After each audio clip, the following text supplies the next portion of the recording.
Right, so start off here. Anybody who doesn't know you, what is the name? Where are you from? And a wee bit about yourself.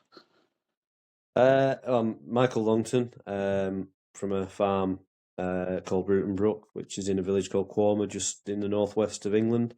I've got beef and sheep and a fair few dogs, and quite like sheepdog trialing. Goes without saying there.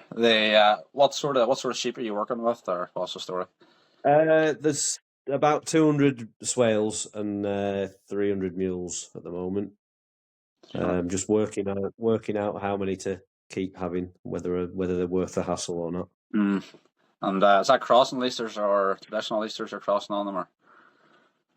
Yeah, put crossing lessers onto the swales to breed my own mules to keep my own replacements, and then put techs onto them, and then sell everything store really. Right, no bar. And would you been to anything like outside of dogs at all before we get into the dogs? Like, is there any? Are you just obsessed with dogs, or is there anything else here? Yeah, pretty much. Pretty much, yeah, Dogs. yeah. If I go out anywhere and dog friends are with me, then we don't really talk about anything else, to the point that my wife gets quite bored. She doesn't want to go with you anymore when you do go out then. Yeah. Yeah, well, a couple of friends round last weekend, and we're just chatting away about international and dogs in general, and ran a couple of nursery dogs, and then came in the house and had a bit of tea. And after they'd left, I said, "Do you have a nice time?" She went, "Yeah, it was wonderful. I wish I knew more about dogs, though." That would be painful for her. Right, so whenever you first started out, obviously, like the Longton name, everybody knows it. Like, so you didn't really probably have much of an option. Uh, what age were you when you first started? Not. I think I had a bit more of an option than my dad. My dad always used to say that he took up sheepdog trialing because if he didn't, he'd have to stay at home and work. Yeah. Whereas I always wanted to, right from a young age. And the first time I can remember the first time I ran a dog, I whistled and it did what I asked it to, and I was creased over laughing, just thinking it was hilarious that this dog had just listened to what I told it to do. I think I was probably 7 or 8 then, and then didn't get my first dog I got was when I was 10. I think should be a pup when I was 10, and then nursered her when I was about 12, and then ran her in the international at Chatsworth in the young handlers. What age you've been? Decent. I would have been 13, I think. I think it was. I'd better tell you exactly if I knew the year that Chatsworth was, but I'm not. Yeah. Quite. You're young enough anyway, like, yeah. Oh yeah. And then, how many times have you been on the team? Up to now. I've been on doubles once, and then singles. I think I'll be somewhere around about 10 or 11. And what about the Supreme? How many times? You've done that a few times, have you not? I think I've every dog that I've qualified to get to run at the international of, apart from Max, will have run in the Supreme with them. So once with Monty, once with Moss, once with Don, once with Todd, and once with Rex. So 6 times. Would they all have been like the same lane coming down, or would they be different breeding? Or yeah, well, Moss was Monty's dad. Mm-hmm. Don was also by Moss. Rex is a grandson of Monty, and Todd is not related at all. He's Bylad Owen's second Roy, and out of a bitch that Colin Pickford had at the time. Yeah. So that's why I had the Reno prefix on Reno Todd. That Todd was a fair dog. Did he not get in the qualifying international? Did he not do? He was high up one time, was he not? Or they maybe won it that time. Qualifying. I think it was the Cardiff International. I think I was maybe ended up 4th or 5th in the qualifier. I remember that he was well up. Yeah, he had a right sweet run, but then in the final, it was that 2-field, 3-field sort of thing. and the gate was out of sight, and he got down the far end and couldn't find it, and ended up coming back, and I ended up running out of time, and ended up about 13th in the final. So not quite where I wanted to get to. There'll be plenty of people happy enough to get to that stage. There'll be a lot of people happy to get to that stage in the first place. Never mind. Yeah. But what would you say then is your sort of biggest achievement to date at the trials?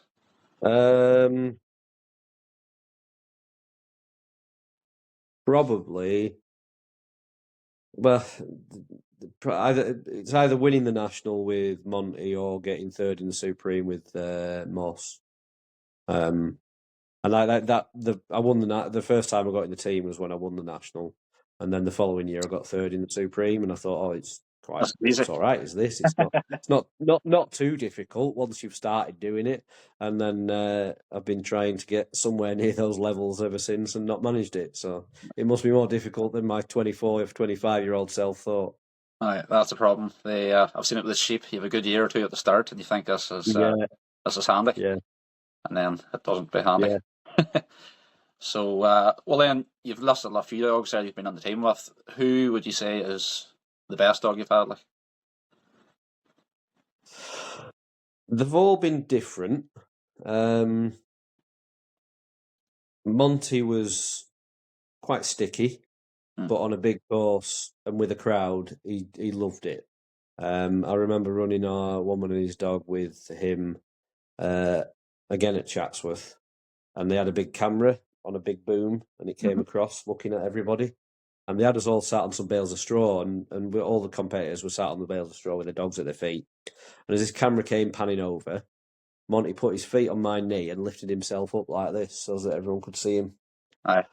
He just seemed to any time there was a crowd, he just kind of pulled his socks up and went, right, okay, we'll do something now. We'll show off a bit. But when there wasn't a crowd, when it was a small trial, it probably came through me a little bit.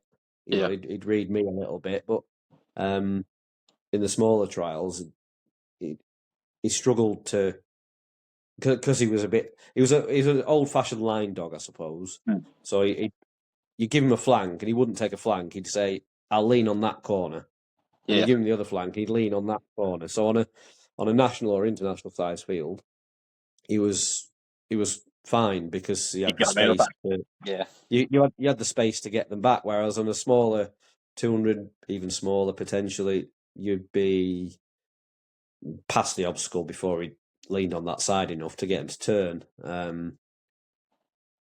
I can remember the second year that I got Monty on the team. I was running him, and he was running. Everyone thought he was running horrendously, but I was reasonably happy with how he was running. I wasn't getting any prizes, but I was reasonably happy. And then about a week before the national, went to a trial over in Yorkshire, and it was a full national style course, so 400 plus yard outrun, big drive, shed pen single, and I ran him at that, and I won it with a handful of points off.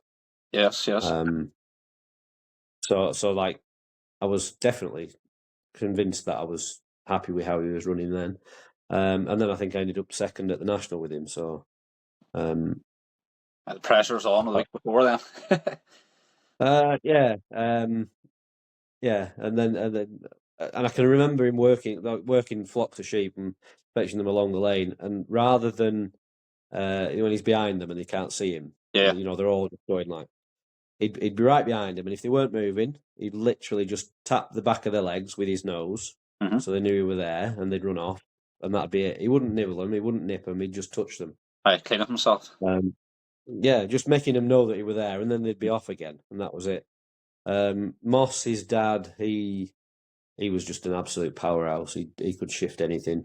My dad had trained him, but he had Rob and Vic at the time, so he didn't need another dog. And I think he had his hip replaced, so as a thank you for looking after the farm, and because he had surplus to what he needed at the time, I got Moss. And it took me a few years to realise that just because he was a powerhouse, I didn't have to use him as a powerhouse all the time. If I'd had the two dogs the other way around, I think I'd have done better with Moss than I did.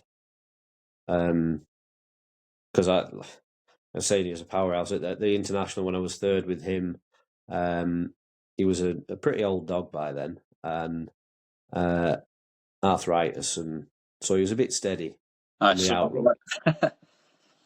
So other dog flew up. I can remember one dog flew up the outrun, got up there in, I don't know, a minute and a half, whatever. Moss maybe took 2.5 maybe to get there.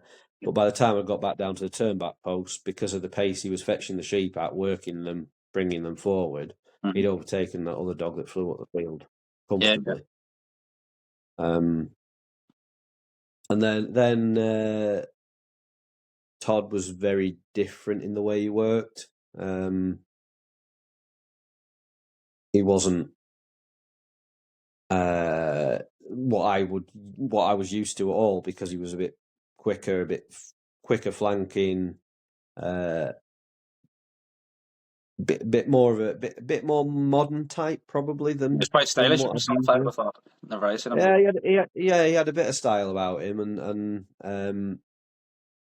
I say he was a bit freer to move, and could just, look quite modern type. And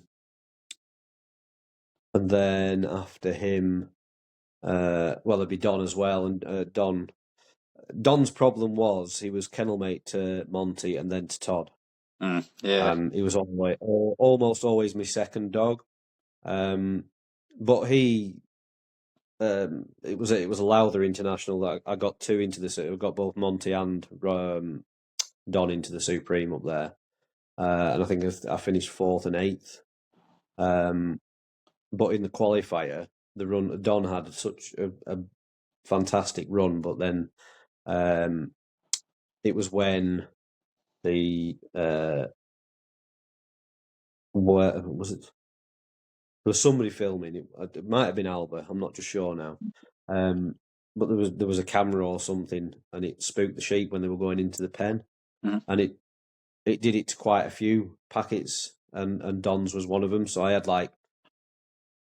I think I was on for a 400 plus run, and then they spooked. I eventually got them in and got me singles and qualified quite comfortably, but he was still what would he wouldn't have been massively old then, and I thought he had more time to do more, but then I never got him in the team again. But he did partner Todd when I got in with the doubles. I won the doubles, and it was Don and Todd that I got in together. And was that the national in the brace, or was it international as well, or what way? I won the brace at the English national. I shouldn't actually. Well, I was the first reserve, so I wasn't actually due to get a run. And then somebody pulled out, so I did get a run. And then the international was one up at Tain, the Black Isle. Oh, it was big, yeah. And it was a massive field, and one of the dogs just went and took the whole field out, and the other one went quite nicely to the sheep. So that was that. Much as doubles, if it goes well, it's really nice, but when it doesn't, it's somewhere where you want the world to swallow you up quite quickly. It can go bad very, very quickly. Yeah, and then after Todd would be a bit of a dry spell, really.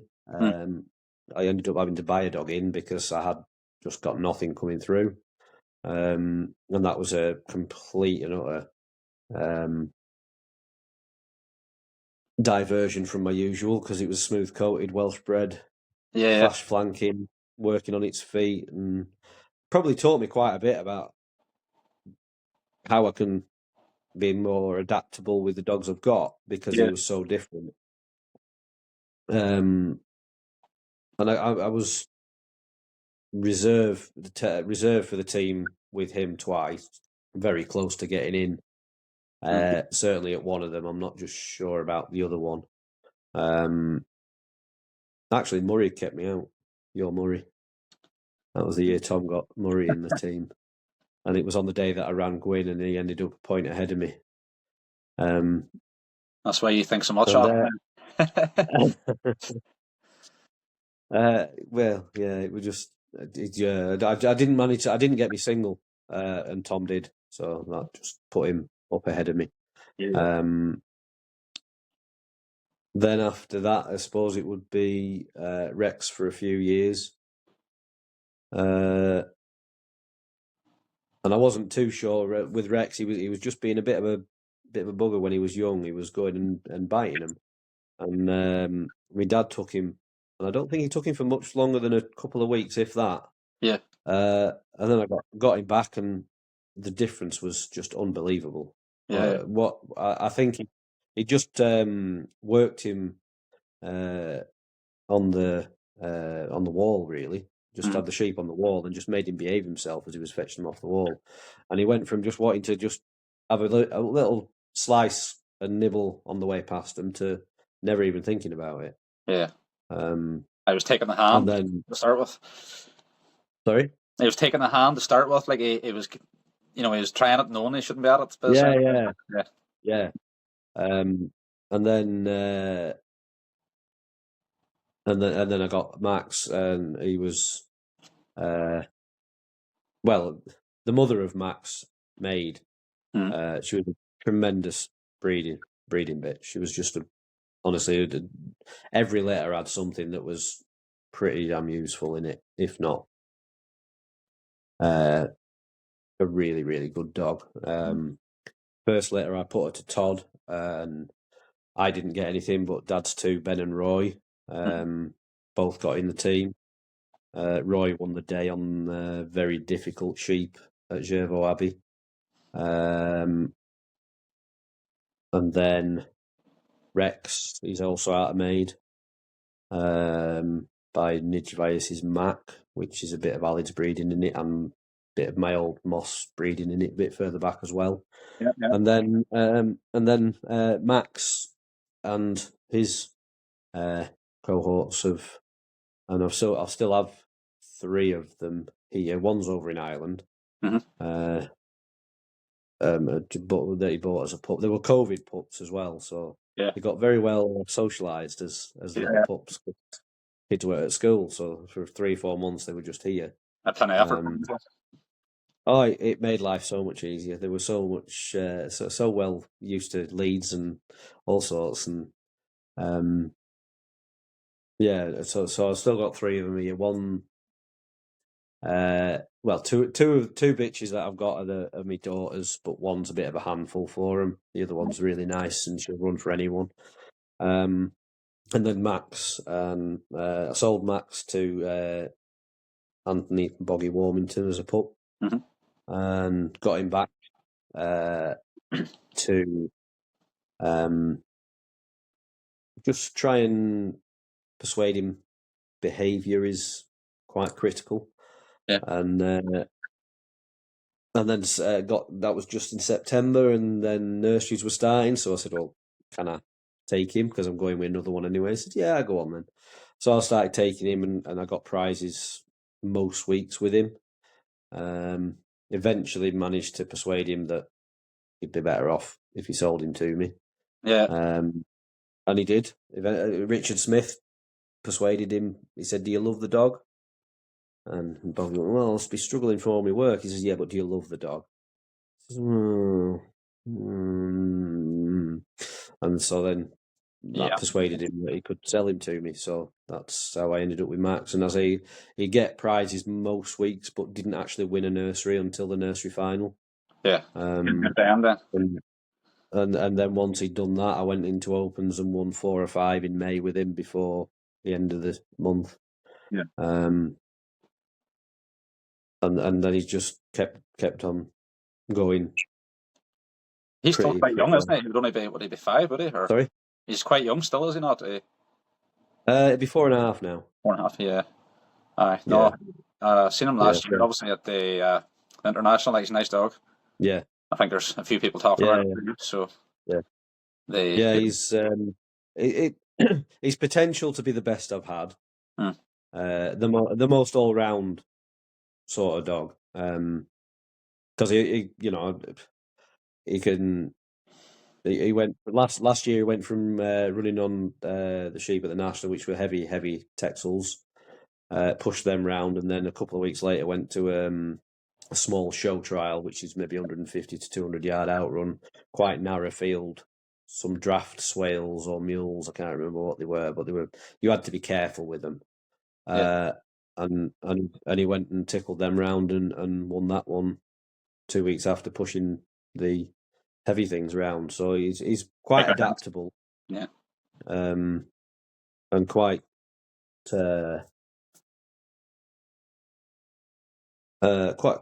plenty about him as well, but can feel sheep quite nicely, I think. Yeah, and he's consistently putting up runs for you. It's not to say that he's, as you say, good on both sorts of sheep. Like light sheep and heavy sheep. He's very, very consistent for me. Most consistent dog I'll ever have had. And then after that, I've a young un by him that I'm hopeful for nurseries, but he's still very inexperienced. Yeah. So time will tell. Nurseries can turn very quick too. It could be a very short nursery season for me. Yeah. Well, right, next question then, I was wondering, what would you say is your favourite course for like just a normal open trial that you've been to? And then your favourite international course that you've been to, like what would stick out to you? Yeah. Favourite open. I went to one in Scotland last year, Sanker, Woolly Welshes. It's just a big hill trial. I'd look good. It's just. I think it's about 600 yard outrun, and there's probably about 2,000 yards behind the top of the hill where the sheep are waiting for you. Yeah. And probably about 4,000 yards either side if your dog went square. It's just an absolute monster of a field, of a hill rather. He didn't have it this year, but I do intend to go back up to it. Then, I obviously quite enjoy deer play, but that's right on my doorstep, so I've got to enjoy that one, haven't I? Now the two standout ones then you think is both of them? Yeah, and Berwyn as well. Actually, I went to Berwyn for the first time, Gethin Jones's, and that the final is just again monstrous. You stood up one side and there's a river in the bottom, and the dog drops down and up the other side, and it's about 1,000 yards either side. Proper test. Proper test, and then but then if they could make it, you're looking up the hillside and you're only halfway up the hill.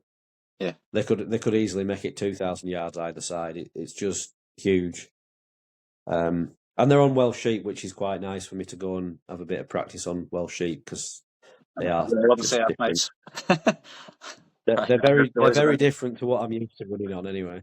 No, I've heard stories about the Welsh sheep. They're very flighty. They're different. Yeah, it took. I went. There was you could run entered 4 run. You pay for 4 runs and you can run whichever dog you want. Yeah. So if you want to keep running your favourite one, whichever you want to get in the final, you can run that 4 times until you do or whatever. Yeah. So anyway, I went and I ran on one field and did rubbish. Went and ran on another field with a different dog and did rubbish.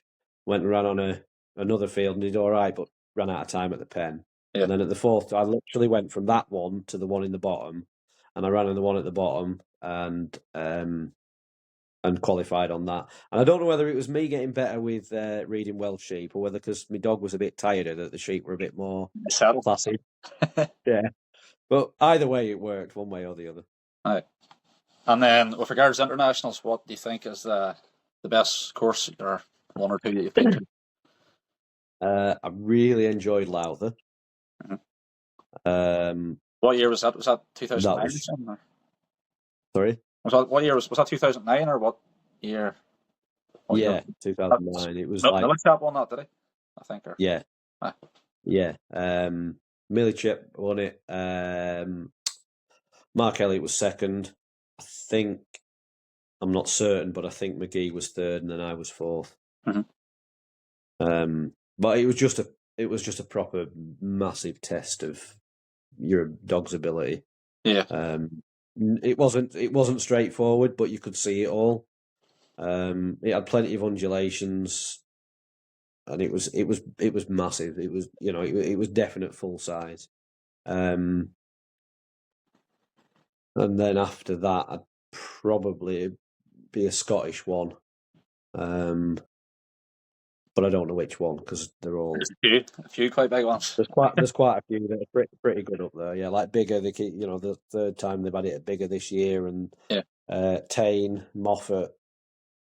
It's just if they were the three that they just had to pick again and again and again just on a round, then they're three fantastic fields, aren't they? Now, funny, Tane was my the first international I went to was Nandor in 2010, and then went to Tane in 2011, and my mouth was just up on my feet driving, seeing all these, like, there's our fields just as big as that field the whole way up. Massive fields, like. It was a tremendous area for everything you could want. Yeah, the nightlife just wasn't maybe as good up there. I was out in the wilderness. I remember. I don't know.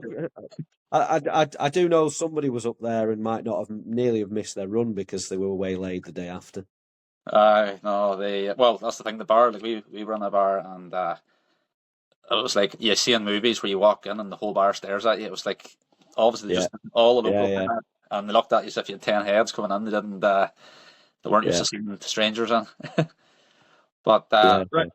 So when it comes to judging then trials and whatnot, what's an area you think maybe you hit hard, or what's something you'd like to see done right? I don't think I'm particularly hard on anything. But I do like to think that I'm proportionate. Yeah. So when I judge in the early runs in the morning, I can remember judging a trial a good few years ago now, and in the first 2 or 3 runs there was a run and they came down the fetch, but they went offline. Yeah. And then they came back online, and that was my benchmark for the fetch. So however many points I took off that, from then on, I was trying to decide, is that better or worse than that run? Yeah. And then I'll do the same with the drive and with the outrun as well. I'm not like pear-shaped outruns. It's a little bit difficult to for me personally. I think it's as long as they don't go off square from your feet. Yeah. And as long as they don't go straight up the middle of the field. And they're somewhere, probably if you say on a clock face, if you're 12 o'clock looking straight up and you're 3 and 6, long as they're somewhere between, 3 and 9 rather, as long as they're somewhere between like 2 and 10, and 1 and 11, then I'll not really be thinking I'm going to take anything off it. But if they're going square off your feet for a long way, or too straight for too far, then I'll be taking points off it then. And I'm just remembering what you've seen earlier in the day, as the day progresses, because it's very easy to get to the end of the day and lose track of where you've been, what you've done. Yeah. Like I like to keep a book myself, whatever's going on. Yeah. Whoever, like I've judged abroad and I've had scribes, but I've always had my book with me, and I'll tell them what I'm taking off, but I'll write it down myself. And then later, like I know at nationals, international, you just get an A4 sheet for each run. Yeah. And if I ever judge a national or an international, I will still have my book because I'll want to look at it as the run's going and make sure that I'm doing the right thing compared to the previous runs, because there's nothing worse than judging one run and thinking, well, that was all right, but no special. And then another one comes out and you think that's fantastic. And then you look at your scores and they're a lot closer than what you think they should be. Yeah. And if you've still got your book in front of you and you can check where you've taken points off and remember where they were at on the field and things, then you can work to maintain your consistency. One thing I hate, I've never run at a trial without one, but the idea of not having a fetch, the actual hurdles, it baffles my mind. I think it's just I know they do it quite a bit in Scotland, and maybe it works, but I just always think to myself that it's leaving it Very open. too much to, well, very very open. Because if a judge thinks that the sheep have wandered off, they stood still and then the dog's on the outrun and the sheep disappear sideways for a bit, and then the dog covers them and fetches them in a straight line from where it's picked them up. Have they ever been online? Yeah, at least if you have your gates, you have something to Yeah, you can that's say, well, it's not the dog's fault, but there's a post there and they've got to come in a straight line, and I don't know. It seems a bit of an odd one to me that it'd be like having a drive but not having an obstacle. Just drive them 100 yards that way and then turn them across, and as long as you're somewhere near, I'll judge your dog accordingly. Yeah. They've been online, but offline. They've been trying to follow an airline, but it's not Mexican. Yeah. Yeah, and even like just your memory, you're watching 30, 40, 50, 60 dogs, whatever it is. Your first run comes down, and then the next run comes down, and the third, and by run 45, when you've watched them all come down the fetch, and they've all been slightly different lines, you might start thinking, well, they set off from over there, but they didn't. They actually set off from 20 yards further over, so they're actually in the right place, but I know. you don't think they are. I've seen runs over here in Ireland, obviously too, where maybe I've been judging, and it'll surprise you. Like, there's handlers that think if they get the gates, they've had a good run. Yeah. Yet they're zigzagging or they're way offline and turn them in at the last, and they think, "Oh, I've had a good drive there." Yeah. I'm thinking, well, probably 80% of them offline, like. Yeah. But see, with regards to the trials, then, is there any changes you think you'd make to trial? The way they're being judged, or do you think maybe, for example, as a single not being, or even a shed has not been judged maybe hard enough? Do you think maybe at national, international level, or do you think separate boxes or things? What do you think? That's a getting baller here if you say the wrong thing. Well, it might do. I'm getting closer to thinking that separate boxes might not be a bad idea. Mm-hmm. Not because I think anybody anywhere would purposefully do anything to change a score of somebody else's, but it all it takes is somebody in the box being the quickest to speak every time. Yeah. And without trying to, they can influence what you're thinking. Yeah. And I'm not saying I don't think anybody really does go in the box with the intention of influencing the other three judges at an international or the other judge at a national. But if one person's always first to speak and they say, "Oh, that was nice work," "Oh, that was good," or "Oh, that was bad," or whatever, subconsciously putting that on the person. It's just that little bit, and I'm not 100% for that. I'm also not 100% for it, because 3 days is a long time to sit on your own. Yeah. And not have anybody to talk to, and sometimes you do need to talk through what's going on, and try to almost, because it doesn't matter how many times you judge a trial, there's always something turns up that's different to anything you've ever seen before. Yeah. It's difficult to, like I judged one in August this year, and the dog was on its outrun about halfway up, and the sheep set off, and they came straight down the middle of the fetch, through the gate, straight to the handler. Yeah. Never been able to do it dog. Yeah, just none of it was to do with the dog. Just that's just the way that they were coming. Every packet all day, when the dog got there, they just came straight. And I was just sat there, and it took me until the run had finished to decide what to do with the outrun. Yeah. And and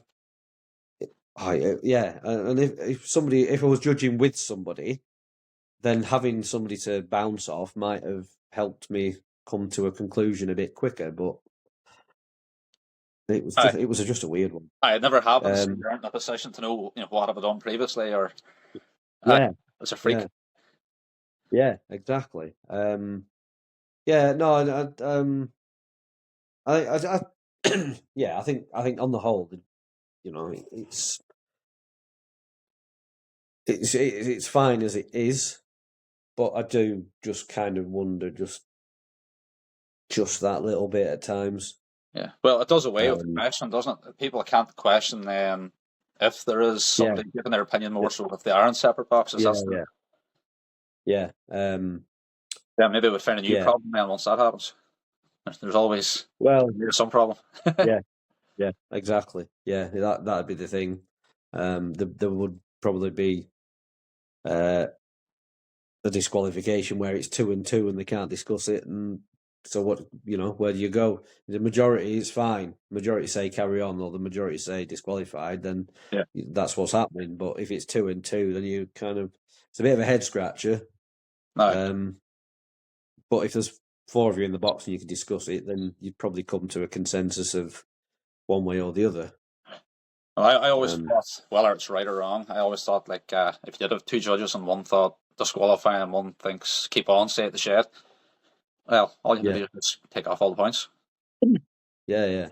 And that keeps that. If you do think it is a disqualification and all the points are off, the standards generally now at nationals that there's a good chance that'll be enough to put you out. Yeah. No, I think sometimes think singles could do being held a bit longer. Not every time. Sometimes sometimes the judges make you hold them and do it long enough that your dog is definitely under control of it. And other times a dog comes through and almost shouted before. Well, they shouted okay before dogs even set off. Nearly, Yeah. But then I do also think there can be a bit too long waiting sometimes if a sheep's being a bit stroppy and standing up to the dog a bit. You can walk yourself under trouble. And some judges will say, well, it's not under control until you've turned it. But for me, if the dog's there in the way and the sheep tries to go over the top of it and it's doing its best, it's probably done enough. Whether it be clean or not depends on what it looks like on the day. But it's It'd be hard to beat Jim Cropper's single, I think, from what year was that? I think if I get another 100 internationals, I don't think I'll see one as good as that. No, it was pretty good, that one. Was it 2018 at Guildhall? Aye, that's where it was. Yeah. It was definitely Guildhall, but the year might be wrong. It was 2018.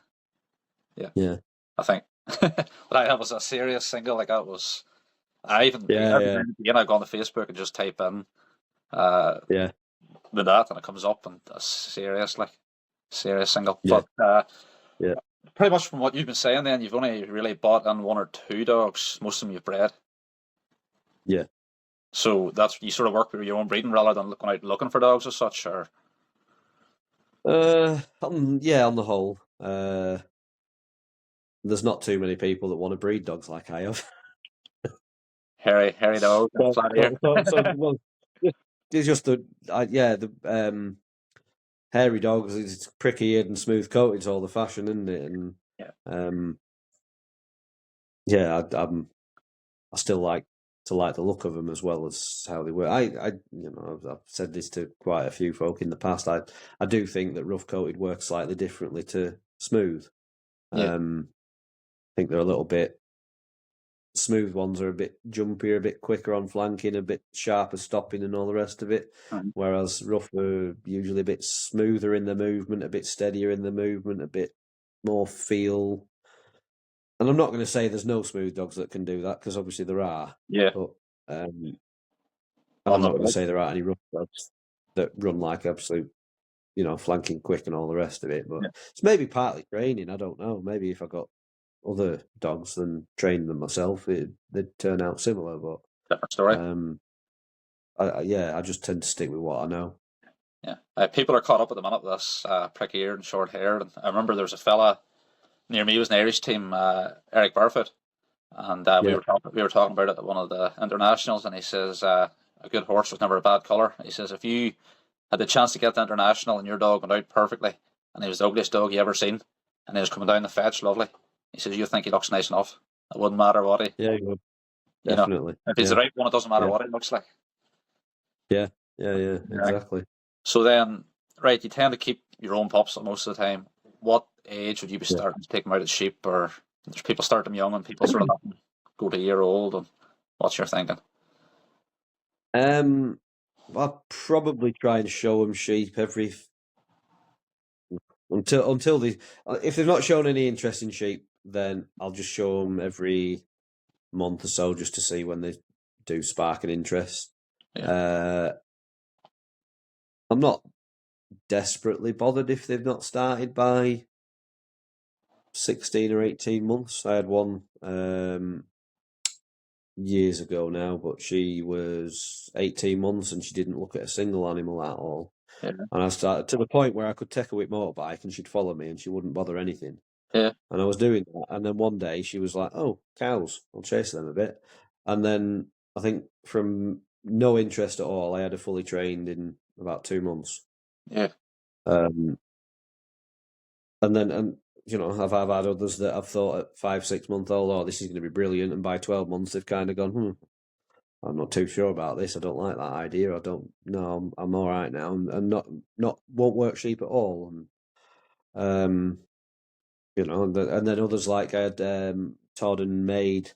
I went out with them every however often, and they were just learning all the time. And then both of them were like fully broken at 13 months. Yeah. And I kept certainly with Todd anyway, I kept taking him out and he was I think he was kind of fully broken at about 9 months, to be honest with you. And I'd take him out and work him and put pressure on him to make him do things and then come out the field and think, oh, damn, that was too much. I need to ease off. I need to, because he's too young for this amount of training and pressure and everything. Yeah. And then I just take him out the next day and I totally forget again and do the same thing again. But he took it and he trained, but then Maid, I was trying to teach Maid an outrun, and she would just cross every single time. Any distance between me and the sheep, she just crossed. And I thought, oh, this is point. I'm getting nowhere here. I said, I don't know what to do. And I thought, I can't just keep trying to do this because it's just not working, and she's just going to learn bad habits, and it's never going to work. So I thought I'd teach her to drive. So I taught her to drive. Within 2 or 3 attempts of teaching her, she'd drive them. So she drove them. That'll do. Come back to me, set her off, went straight round the outside and gathered them. Yeah. So sometimes you can be fixated on the one thing, and but I didn't do anything to change the outrun from before I tried to teach her to drive. But the fact that she'd driven them seemed to make her realise that she could go around the outside of them without coming between me and the shit. I don't know. It was bizarre, but just getting it may have been just taking the pressure off, try to train the outrun. Yeah. Made her settle and relax and do it properly. Sometimes logic doesn't work with dogs, does it? Like you'd be you changing that, it's always improve something else. It just you'd logically think that doesn't make sense. Well, there was a fellow local to me called Joe Jackson, be around about my granddad's age, and he said, breaking a dog's like try to straighten an iron bar that's bent. He says you'll get it nearly there, and then you'll have it all. You'll think it's straight, and then you'll look at it properly, and you'll realise you put a different kink, and it's just more somewhere slightly further down. Yes. Oh, again, I was right. He's exactly right. You can spend so long trying to sort something out, and you might get it right, but then something you thought was all right might just have gone awry because of doing it. Or you get them to a nursery or two and think that they're well broken. And get the nursery or two. Yeah. Well, that's what I'm expecting to happen with my nursery dog this time. Yeah. And then when you're starting them, like, do you work around pens or just out in the fields? Or bit of a mixture. It depends on the dog. I have some hurdles so I can make a round pen. Main thing is having some feet. Sorry? Just in case they get hungry. Yeah. Well, I have some a young one at the moment that's only 7 or 8 months, and he's first time I showed him sheep, he showed no interest, and I took him again, and he was like really classy, head down, really stylish, all the rest of it. Just kind of just pootling around, not doing anything daft. And then next time I took him, he was just like a fireball. Yeah. and just everything was everywhere. So I've been taking him but keeping him on the outside of the pen Yeah. because I tried him inside once, and the sheep were just bouncing off the walls, and I didn't think it was a good move. But Yeah. it's all about the right sheep. If you've got the right sheep, it doesn't matter what you do. Yeah. Because I had no sheep in summer, and my potential nursery dog this time, Kenny, I sent him to a friend, to Sam Hay, and he trains dogs for people, and he had him for a couple of weeks. And when I had him, he'd do a little outrun, he'd stop, he'd come on 2 or 3 steps really nicely, and then because the sheep were running past me, he'd just set off and go faster and faster, and then just slash round them, stop them again. And I couldn't, the sheep that I had, I just couldn't get him to do anything but that. So I sent him to Sam, and he's got some sheep that trains dogs on all the time. So they're really heavy, really steady. He had him for a couple of weeks, brought him back, and he just gets in behind him now and just comes really nicely. Just nice 1, 2, 3, 4 steps. Just walks. And from that point, I could actually start making progress with him. And got some different sheep that wouldn't run past me. But more because they hadn't had him behind them before, rather than because they were a special bunch of sheep that I hadn't found before. Yeah, and yeah, like he's trained really quickly. Really, he's from beginning of August to now, and distance is probably his issue on outruns. Just a bit getting his confidence up to gathering slightly further than 100, 150 yards. Yeah. You put quite a bit of time into your dogs, I'm assuming, 'cause from talking to you back and forth, you don't seem like somebody that has loads of pups at the one time. So you probably have your attention on as opposed to a dozen. Yeah, well, I really struggle for time now for having any out, really. Probably that doesn't help there. Hey? I say that probably doesn't help you. No, it doesn't. I've got a rake of my dad's dogs as well that need to do something with, as well as my own.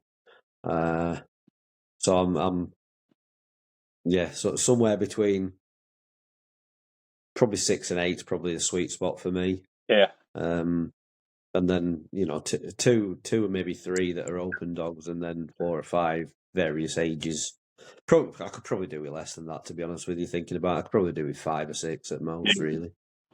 But I do think the more you have, the less time you put into them. And I'm a bugger for feeling guilty for not taking one out. So if I've ever had like litter mates, I'll feel guilty if I take one out and don't take the other out. So if I've got 10 minutes to take one out, then I'll think, I've not got time to take them both out, so I'll end up not taking either of them out onto sheep that day, and I'll just have them out for a walk or something. Whereas what I should probably do is say, right, well, I'm going to focus on getting you started, and then see if I like you, and then worry about the other one. And if I like you, then the other one could maybe go somewhere else for somebody else to train or whatever. Yeah, that's the right idea. No, right, we're near finished anyway, so I've only one more questions, and then we'll see how we're going. But right, a wee thing or two I wrote down. Give me 2 or 3 handlers and dogs maybe that you've looked up to. Maybe they aren't doing it now, but you've been at it long enough now. Is there handlers from years back where you think to yourself, like, that was the handler that you wanted to see? Like, you go to international every year and you have your handlers that you want to see. Who would have been that? Johnny Wilson. He was just an absolute master at shedding. I remember the first international I ran at, and his shedding, the Supreme shed, I mean. It was just poetry in motion. He just peeled them off, one after another, and then he had all the option for splitting the last 3 off at wrong end, and he just stood there and waited, and they just walked around the outside of the rest of them and went off with everything else. It was just you were watching it thinking, well, if I can get anywhere near the ability of that at some point, I'll be quite happy. Yeah, so Johnny Wilson. There's so many in my area that I see week in, week out. So probably don't appreciate as much what they can do. You know, like my dad, Thomas Longton, Jim Cropper, Ricky, Sergio when he was here. You know, I've probably missed loads off that I should say now as well. But I think Johnny Wilson's probably a pretty good one to pick, to be fair. yeah, And with regards, and Alid as well. yeah, you'd like seeing him running, just not whenever you're running. He's always just keeps, you know, the way he works his dogs. He's just it's work, real proper work. Yeah, it's not trialing. It's like it looks like proper work. Like his dog could go and do a day's work, and it's not.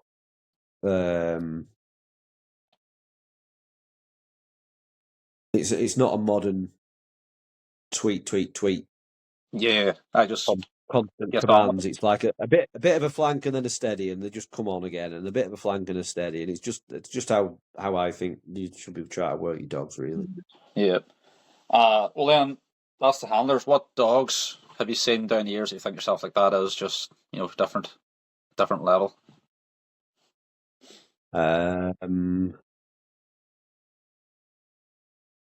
McGee's Becker. There was a fella called Rooney, an Irish fella. I think he was called Rooney. Sean Rooney, down County Down. Yeah, and he had one that was half sister to Becker. I'm sure it was by the same dog. And that was a nice thing as well. And then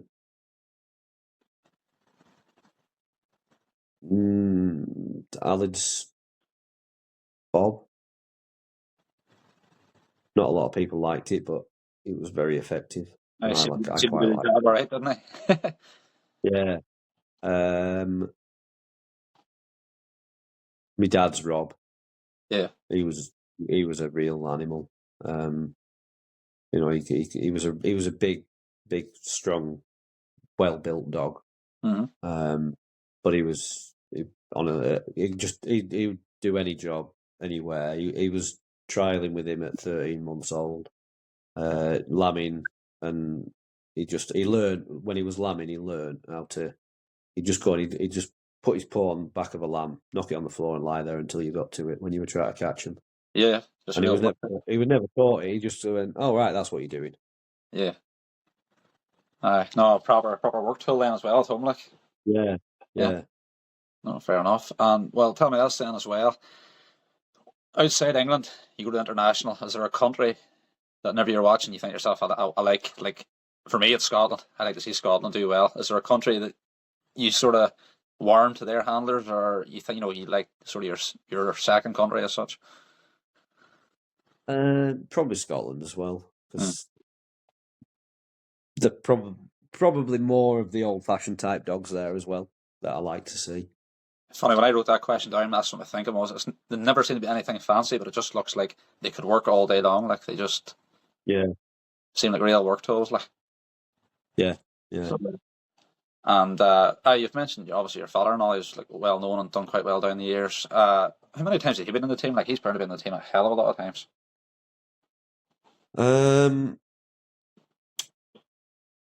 We still need to do his obituary. We were trying to count up.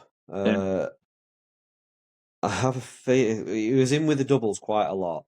Yeah. And I have a feeling that he got. I think we got towards about 20. Maybe slightly more than 20 with everything. Yeah. A fair few times. But like yeah, quite a few times. Yeah, he had some good dogs though. They're all like my dogs. All go back to the foundation of what's my breeding now. Would be my dad's Gel, which was a bitch. Mhm. and then from her he got Cap, and then Rob, Moss, Monty, and then that's just Dad had all of them, or I had them, and then there was just a generation gap where somebody else had it before I got made back to get back to that breeding again. Yeah. But I think it'd be 6 or 7 generations of dogs Mhm. that come from that that line. I guess whenever I was like younger, you would have seen like Longtons between yourself, your father, your uncle. It was like, and it must be quite hard. 'Cause I Yeah, know over here you're trying to get points to get running the national. Like that area you're in, like say there's yourself, there was your father, your uncle, yeah, Ricky, Megan, yeah, Sergio. There must be quite a few dogs that are actually quite decent that aren't getting to national level. That maybe if they were in a different part of the country, probably would have yeah, points to run in the national. Like yeah, yeah, probably. the standards, Yeah, quite high well, in the area. you Like. know, the around this area, you literally well, I say this about England in general, really. The good and bad thing for England as far as the international and the team goes, everybody who runs at the English national Mm, has won a trial. They have to have won a trial, or certainly got second in one yeah. because of the points we need. Mm, So whenever somebody's having a decent run at a national, they know how to finish it off because they've done it in the past. yeah. So the English team, I haven't, I don't know for certain, but I think the English team probably varies from year to year a lot more than the other nations do. Mm, And I think that's because the standard, it's not necessarily higher, but because we need the points, people have the experience of winning yeah, and yeah. doing well. So the experience and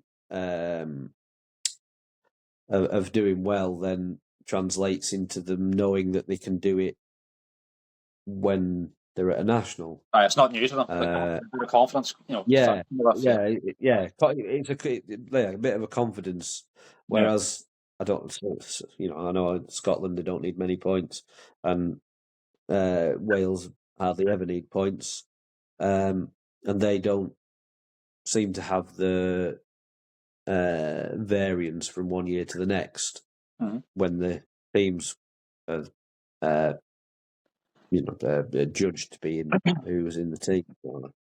Mm-hmm. Um, yeah, so no, it is like I said, yes. In this area, you had Jim Cropper and Shirley Cropper and Stephen Duckworth and Ian Ibbotson, Carol Mellin, um, Ricky, Sergio, Meg, Tom Huddleston, Thomas, me, my dad, Robin Dean, and I'm sure I'm missing some off that live locally. But then you go a little bit further afield, and you go on to David Wood, James Dumbleton, Adam Ledger, and then going north, you get into Cumbria, and you've got Arthur Temple and Ross Watson, and and then all of them up round Penrith, and it's just there's a lot Yeah. Any week you of had 12 or 15 people that could be in the top six, and they probably have two dogs yeah, each. yeah, It's yeah, like yeah, it's over here because most trials you go to, you either have the Donegal ones coming, which is like yeah, you probably get an Irish team out of the Donegal, and then yeah, you have your County Down and your County Antrim boys. Like so, you have it sort of. There's not really many trials you go to where you don't have it up yeah, against like international runners.